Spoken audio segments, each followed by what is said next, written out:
जय हिंद। आप सभी को सत सत नमन।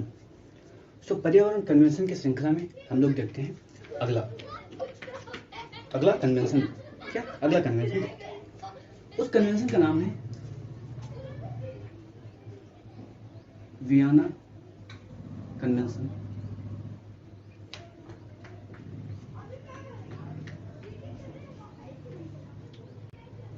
वियना कन्वेंशन एक गैस है जिसका नाम है ओजोन। क्या एक गैस है जिसका नाम है ओजोन। अब ये गैस अगर पृथ्वी पर रहे, अगर पृथ्वी पर यानी कि धरातल पर रहे तो एक जहरीली गैस होती है, यहाँ तक मनुष्य को मार सकती है। लेकिन यही गैस जब वायुमंडल की एक विशेष ऊंचाई पर या कह सकते हैं एल्टीट्यूड पर रहती है तो यह जीवन रक्षक कवच बन जाती है। जैसे ये हमारी क्या है, ये हमारी मदर अर्थ है, ठीक है। और इसके चारों तरफ हम एक क्या मान सकते हैं, वायुमंडल। इसके चारों तरफ वायुमंडल है, ठीक है। वायुमंडल को विभिन्न कह सकते हैं भागों में डिवाइड किया जाता है। एक भाग है उसमें जिसका नाम है समताप मंडल। क्या? समताप मंडल, ठीक है। अब धरातल से अगर हम देखें तो 15 से 35 किलोमीटर 15 से 35 किलोमीटर की ऊंचाई पर एक गैस पाई जाती है। वही गैस क्या है? ओजोन। क्या? ओजोन। अब ये गैस यहाँ पर है तो यहाँ पर इसका कार्य क्या है? क्यों नेचर ने ओजोन गैस को वहां बना दिया? अगर पृथ्वी पर बनाती तो जीवन ही नहीं होता, या जीवन होता तो किसी अलग प्रकार से होता। वहां पर बनाकर इसने क्या किया, सभी जीवों के लिए एक कवच बना दिया, जीवन रक्षक कवच। क्यों कवच बना दिया? क्योंकि ये है अपना सन यानी सूर्य देव, क्योंकि दूर है इसलिए छोटे दिखाई दे रहे हैं। इनसे बहुत सी किरणें निकलती हैं, इलेक्ट्रोमैग्नेटिक किरणें निकलती है, ठीक है, या चुंबकीय आप कह सकते हैं, चुंबकीय किरणें निकलती हैं। अब ये जो इलेक्ट्रोमैग्नेटिक विद्युत चुंबकीय किरण, ये जो इलेक्ट्रोमैग्नेटिक किरण है या प्रकाश आप कह लीजिए, क्या सूर्य से प्रकाश आ रहा है, ठीक है। अब इस प्रकाश में कुछ ऐसे प्रकाश भी हैं जो क्या मानव शरीर के लिए बहुत ही नुकसानदेह, मानव शरीर के लिए नहीं सभी जीवों के लिए बहुत ही नुकसानदेह है, ठीक है। उसमें एक किरण का नाम है यूवी। क्या? यूवी, अल्ट्रा वायलेट किरण। क्या? अल्ट्रा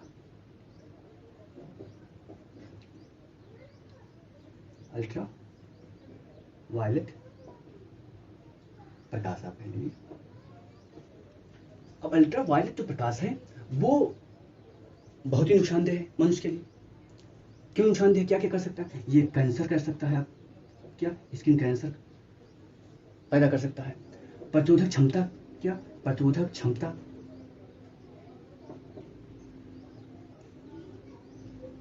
प्रतिरोधक क्षमता का ह्रास कर सकता है। ये पेड़ पौधों में क्या, पेड़ पौधों में ये जो उनका मैकेनिज्म है उसको परिवर्तित कर सकता है, क्या, या हो सकता है उत्पादन बढ़ा दे या हो सकता है उत्पादन घटा दे, ठीक है। तो पेड़ पौधों पर भी नुकसान कर सकता है। तो ये नुकसान कौन करता है? यूवी। अब ये यूवी का 80% भाग ये जो अपना है ओजोन परत, यूवी का 80% भाग कौन? ओजोन परत क्या कर लेता है? अवशोषित कर लेता है। आप 80 को 100 मान लीजिए, क्या 80 को 100 मान लीजिए, यानी कि यूवी के जितने भी कह सकते हैं खराब प्रकाश हैं उनको ये क्या कर लेता है? अवशोषित कर लेता है, और हम लोगों के पास पहुंचता है क्या? अच्छा प्रकाश। क्या? अच्छा प्रकाश, ठीक है। अब मनुष्य ने अपना रंग दिखाना शुरू कर दिया, क्योंकि वो अपना रंग ना दिखाए तो मनुष्य कैसे? पर्यावरण में हस्तक्षेप ना करे तो मनुष्य कैसे? समान सी बात है, ठीक है। तो अब मनुष्य ने अपना कार्य करना शुरू कर दिया।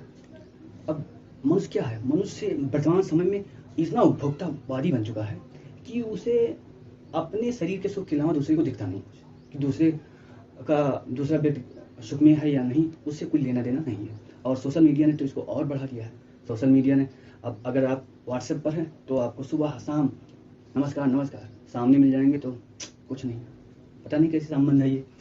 तो क्या हुआ, उपभोक्तावादी प्रवृत्ति आने लगी। अब उपभोक्तावादी प्रवृत्ति आने लगी, कुछ ऐसे पदार्थों का क्या हुआ, प्रयोग करना शुरू किए। क्या, कुछ ऐसे पदार्थों का प्रयोग करना शुरू किए जो पदार्थ क्या ओजोन के लिए बहुत ही क्या है, खतरनाक है। क्या, जो पदार्थ ओजोन के लिए खतरनाक है। अब उन पदार्थों को हम लोग देख लेते हैं कि वो पदार्थ कौन है।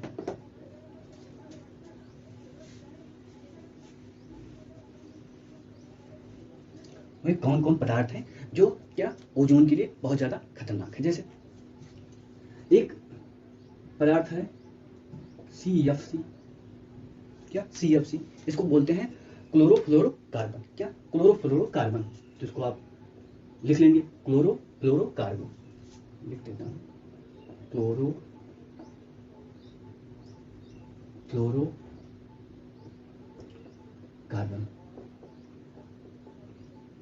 ठीक है, एक ये हो गया।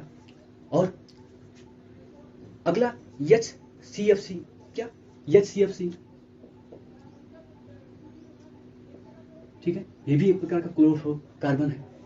अगला कार्बन टेट्राक्लोराइड। क्या, कार्बन एक पदार्थ है, carbon tetrachloride,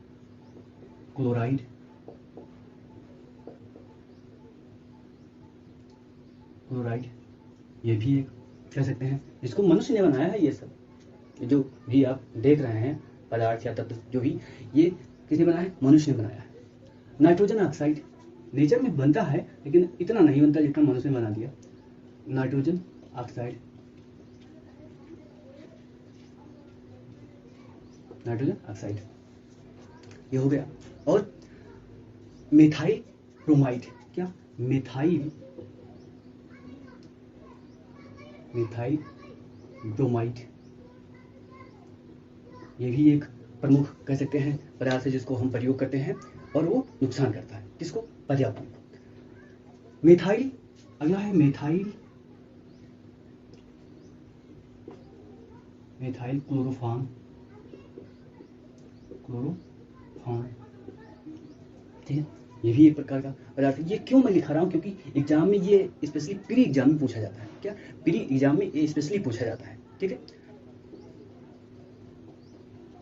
sulphate aerosol, hydro bromo फ्लोरो कार्बन, ये इतने पदार्थ मनुष्य ने अपने प्रयोग के लिए बनाए। अब अपने प्रयोग के लिए बनाए, लेकिन ये क्या हो गए, खतरनाक हो गए। आज जीवन रक्षक कवच को ही क्या कर रहे हैं, नुकसान कर रहे हैं। अब ये जो पदार्थ हैं या जो भी मनुष्य ने यौगिक बनाया, ये कहाँ प्रयोग किए जाते हैं। एक एग्जाम्पल ये भी ले लेते हैं, सबसे सरल, ठंडा पानी पी लो। क्या, ठंडा पानी पी लो। ठंडा पानी को इस समय कोरोना काल में बिल्कुल मत पीना। ठंडा पानी, नल का ठंडा पानी पियो, फ्रिज का ठंडा पानी पियोगे तो ये इम्यून सिस्टम को भी नुकसान करता है। इम्यून सिस्टम जो आपका है, बीमारी कोई हुई, एलर्जी है, कोई समस्या नहीं, तो आप ठंडा पानी पिएंगे रेफ्रिजरेटर का तो वो भी नुकसान करेगा। ठंडा पानी तो क्या होगा, फ्रीज आप कह सकते हैं।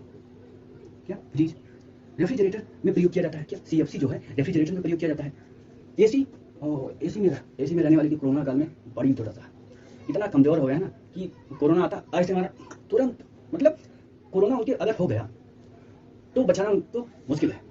अगर वो योगा और जॉगिंग नहीं करते तो बचाना मुश्किल है। ठीक है, एसी में रहो और आलसी हो जाओ तब तो आपका कल्याण हो गया। तो एसी में भी HFC प्रयोग किया जाता है। क्या, CFC, ठीक है। और क्या हो सकता है, विलायक के रूप में प्रयोग किया जाता है। क्या, विलायक मतलब किसी चीज में आप उसको मिला दें तो वो उसको विलयन बना देगा, तो विलायक के रूप में भी इसका क्या, CFC का प्रयोग किया जाता है। क्या, विलायक के रूप में, विलायक के रूप में इसका प्रयोग किया जाता है।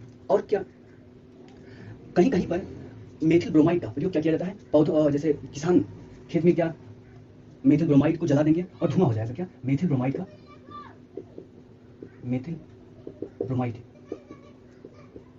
का प्रयोग, मेथिल नहीं मेथाइल, क्या मेथाइल को अब मेथाइल ब्रोमाइड, तो इसको जला के धुआं करते हैं जिससे कि क्या कीट पतंगे भाग जाए, वहां भी प्रयोग किया जाता है। और जहां पर बहुत ज्यादा क्या हो गए हों, बैक्टीरिया हो गए हों, वहां भी इन तत्वों का प्रयोग करके उसको हटाने का प्रयास किया जाता है। तो इनका ओजोन को डिप्लीट करते हैं, यानी ओजोन का जो क्षय करते हैं, उससे संबंधित जो यौगिक हैं उनकी संख्या बहुत अधिक है और वो कह सकते हैं उपभोक्तावादी क्षेत्र में ज़्यादा प्रयोग होते हैं। क्या उपभोक्तावादी क्षेत्र में ज़्यादा प्रयोग होते हैं। अब इतना आप क्या इतने पदार्थों का प्रयोग कर रहे हैं, कहाँ कहाँ प्रयोग कर रहे हैं ये भी हम लोग ने देख लिया। अब इतना जब आप अत्य कर देंगे, जब आप इतना अत्य कर देंगे, अगर अमेरिका की तरह पूरा विश्व रहना शुरू कर दे तो पृथ्वी तो 10 साल नहीं जिएगी। पृथ्वी 10 साल नहीं जिएगी अगर अमेरिका की तरह पूरा विश्व जीना शुरू कर दे उसी कह सकते हैं वहाँ के नागरिक के स्टाइल में। 10 साल नहीं जिएगी। 10 साल की पृथ्वी कम पड़ जाएगी। कम से कम 3 पृथ्वी चाहिए अमेरिका की तरह पूरे विश्व रहने के लिए। तो पृथ्वी कहाँ जी पाएगी। अब 3 आदमी का बोझ एक बार छोड़ दोगे, कहाँ इम्पॉसिबल। तो अब इतना जब आदमी ने क्या अत्याचार किया या कह सकते हैं उपभोक्तावादी प्रवृत्ति को बढ़ाया, तब तब संकट उनको दिखा। क्या ओजोन का तब संकट उनको, ओजोन जो परत है उसमें होल होने लगा, तब उनको ये संकट दिखा। क्या संकट दिखा। 1980 में एक कह सकते हैं चालक दल या अभियान दल, ब्रिटिश अभियान दल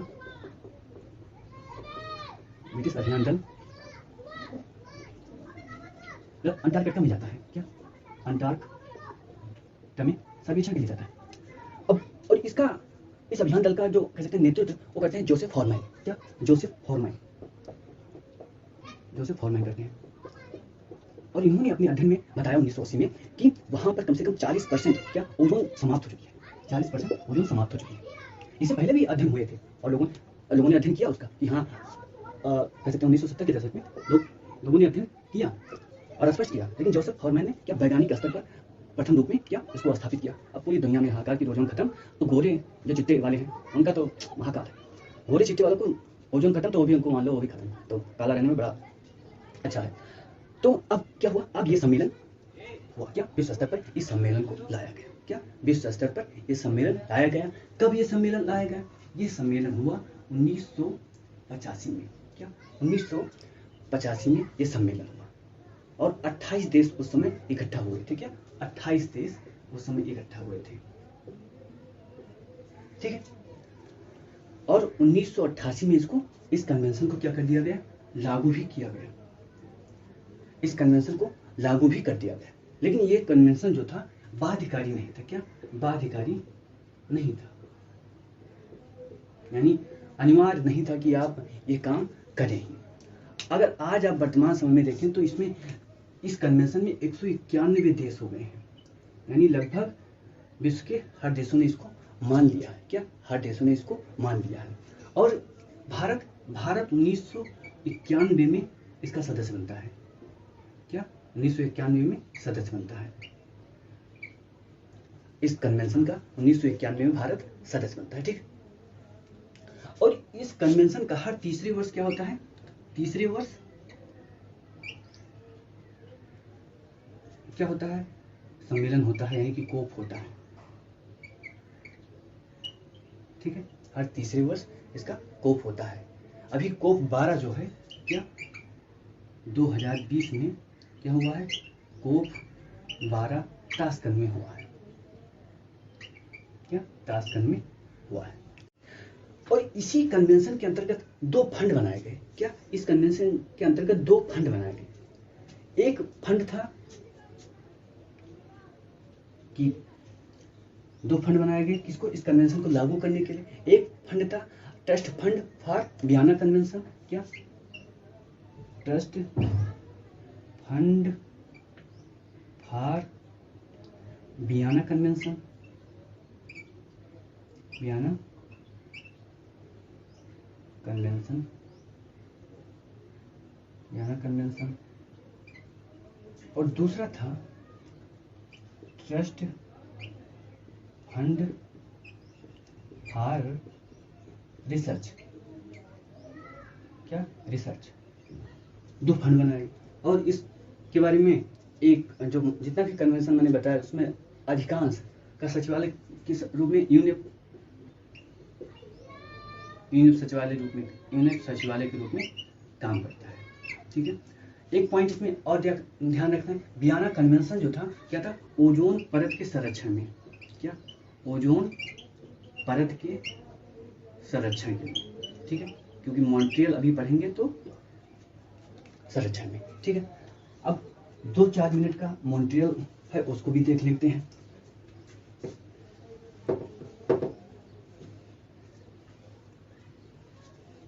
ठीक है, ये तो ओजोन परत के लिए ये सम्मेलन आया। अगला सम्मेलन होता है मॉन्ट्रियल सम्मेलन। क्या मॉन्ट्रियल सम्मेलन होता है, क्योंकि इसी से संबंधित है तो देख लेते हैं। मॉन्ट्रियल प्रोटोकॉल कहते हैं उसको, प्रोटोकॉल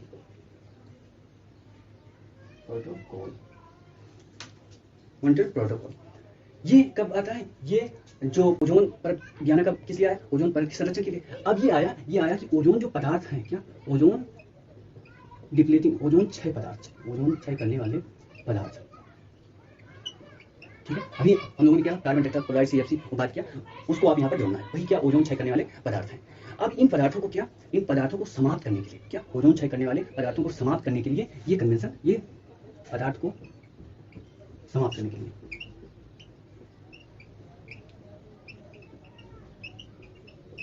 लिए ये कन्वेंशन आया, ठीक है। और पदार्थ मैंने आपको लिखवा ही दिया है, क्या पदार्थ मैंने लिखवा ही दिया है। और कब आया? 1987 में आया, क्या 1987 में ये मॉन्ट्रियल प्रोटोकॉल आया। अब मॉन्ट्रियल कहाँ है? ये कनाडा में है, क्या ये कनाडा में है, एक स्थान है, वहाँ पर ये सम्मेलन हुआ। कब ये लागू हुआ? ये लागू होता है 1989, ठीक है, 1989 में लागू होता है। और ये क्या है? बाध्यकारी है, क्या जो इसके सदस्य हैं उनके लिए क्या है? ये बाध्यकारी है। वो वियना कन्वेंशन बाध्यकारी नहीं था, लेकिन ये क्या है? बाध्यकारी है, ठीक है। यूएन ट्रीटी तो है ही है, क्योंकि यूनिट के अंतर्गत हुआ, क्या यूएन ट्रीटी संधि ही है,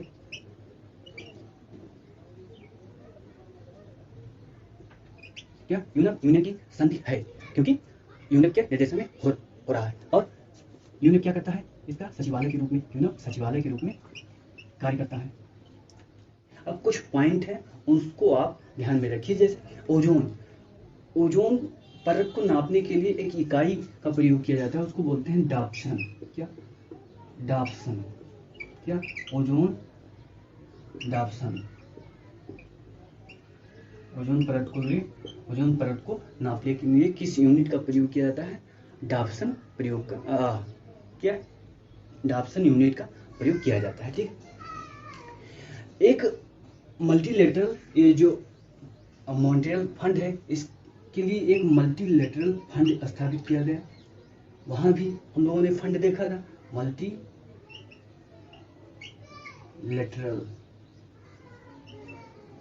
फंड, क्या मल्टीलेटरल फंड स्थापित किया गया है, ठीक है, 1991 में। कब? 1991 में ये फंड स्थापित किया गया। अब इस फंड के कह सकते हैं कार्य किसके लिए? ये मॉन्ट्रियल प्रोटोकॉल के कार्यान्वयन के लिए। तो ये फंड को मैनेज कौन करता है? यूनेप करेगा, क्या यूनेप करेगा। और UNIDO, United Nation Industrial Development Program. और कौन करेगा? विश्व बैंक, क्या विश्व बैंक। इस फंड का क्या करते हैं? कह सकते हैं मैनेजिंग का काम विश्व बैंक, यूनिडो, ये पी नहीं है, ये यूनिडो है, United Nation Industrial Development Organization, ठीक है। इतना आपको ओजोन के बारे में और ओजोन से संबंधित जो वियना कन्वेंशन है उनके बारे में आपको जानना है। नया एक पॉइंट और है, इसको आप लोग जान लीजिए। नया पॉइंट क्या है इसमें? अभी एक मॉन्ट्रियल प्रोटोकॉल में एक संशोधन हुआ है, क्या अभी एक संशोधन हुआ है, किगाली, इसे किगाली संशोधन भी कहते हैं, किगाली समझौता भी कहते हैं। समझौता और संशोधन आप दोनों मान लीजिए। ये कहाँ, किगाली कहाँ पर है? रवांडा, एक अफ्रीका में देश है, क्या रवांडा देश है, वहीं पर है। कहाँ? रवांडा देश है, वहीं पर है, ठीक है। तो इसको आप संशोधन या समझौता के रूप में मान सकते हैं। और 2045 तक, क्या 2045 तक जितने भी ओजोन डिप्लीटिंग सबस्टेंस हैं उनको क्या करना है? उनको 80 से 85% तक कम करना है। इतना आपको इसके बारे में जानना है। तो आज के लिए इतना ही, फिर मिलते हैं अगले वीडियो में। जय हिंद, जय भारत।